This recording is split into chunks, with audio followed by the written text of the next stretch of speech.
Welcome back, traders. Hope your Tuesday treated you well after markets navigated that big data deluge without too much drama. Yeah, it was a bit of a mixed bag, wasn't it? It really was. Closing mixed as NASDAQ held firm while, small caps and blue chips took some hits. We finally got those delayed jobs numbers showing cooling but no collapse. Retail sales stalling flat. Right. And then you have standouts like Tesla. Oh, yeah. Tesla blasting to records amid crude oil's sharp drop. It was a classic digestion day, just testing those levels we've been eyeing. Absolutely. You're tuned into the Stock Market Summary Series, and as you guys know, none of this is buying or selling advice. We're just here to provide market commentary and, education, but nothing we say here is financial advice. Yeah. Okay, let's get into it. Let's do it. So that mixed close, SPY dipping, 0.27%, but the technical action there is the real story. Oh, absolutely. What's fascinating is despite that dip, the SPY saw a strong, an immediate bounce right off the converged 20 and 50-day moving averages. That's that institutional floor we keep talking about. Exactly. And you're left with this clean doji candlestick. It's classic market indecision, right at that critical defense point. Yeah. So the question for you is this the swing low we finally build from? That defense is so crucial, but then you contrast that with the QQQ. It managed a, plus 0.2% close? A small gain, but isn't it still sitting below those key MAs? That feels like the bigger story. It's a huge red flag, yeah.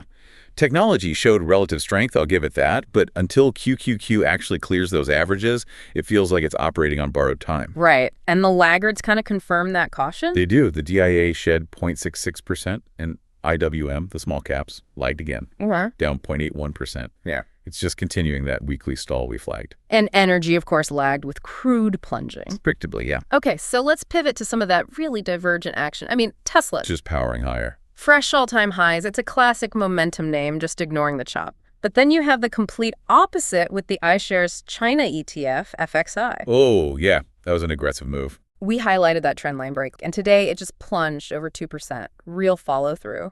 And we really need to stress one critical technical battleground. That's the real estate sector, XLRE. Okay. It's coming right up on that $40.37 recent swing low.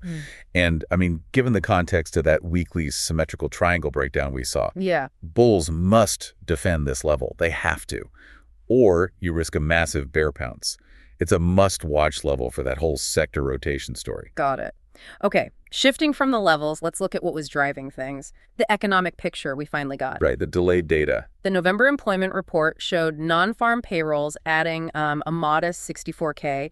It beat the lowered expectations, but the labor market is clearly cooling down. And unemployment ticked up too. Yep, up to 4.6%, highest in 4 years, and retail sales were just flat. So if we connect this to the big picture, the market is sort of digesting this. It's interpreting the cooling data as not catastrophic. It concerns that softening backdrop. And that explains the institutions holding those SPY moving averages. Exactly. That FXI move, though, the aggressive follow-through, that provides a really crucial piece of trading wisdom. Okay. It's about recognizing when a breakdown, like a tentative one, turns into a confirming pattern. Mastering that distinction and having unbreakable risk rules when you react, that's just paramount. And that's something we drill down on in the mentorship program. Well said. And as always, guys, if you've got a stock you're watching or a question about the markets, drop it in the comments. We might cover it in an upcoming episode. For sure. And by the way, if you're enjoying this video and appreciate these market summaries, do us a big favor and hit that like button. It's totally free and helps us out in a big way. And click subscribe, too, so you don't miss a beat. You can always unsubscribe later. Definitely. So really quick on alternative markets. Bitcoin caught a bid today. Yeah, nice 1.5% pop. We're sort of viewing that as potential defensive strength, something to watch when the main market is so undecided. And what about metals? GLD and SLV, still stalled, just building energy sideways. Not much to say there yet. Sessions like today SPY's, Doji Bounce, XLRE's defense at 40.37, that aggressive FXI plunge, they really illustrate why structure matters so much in trading. They absolutely do. This is prime Grok Trade mentorship territory. We focus on honing those multi-time frame pattern reads, level defense dynamics. And putting in those unbreakable risk rules. That's it. It's about building those edges so they become second nature. Yeah. We provide that one-on-one coaching, and it's designed to stay with you until you've recouped your investment. So you gain that clarity and confidence even in, choppy rotational markets just like this one. So to sum up, the mixed closes and all that data chop, it feels like healthy consolidation.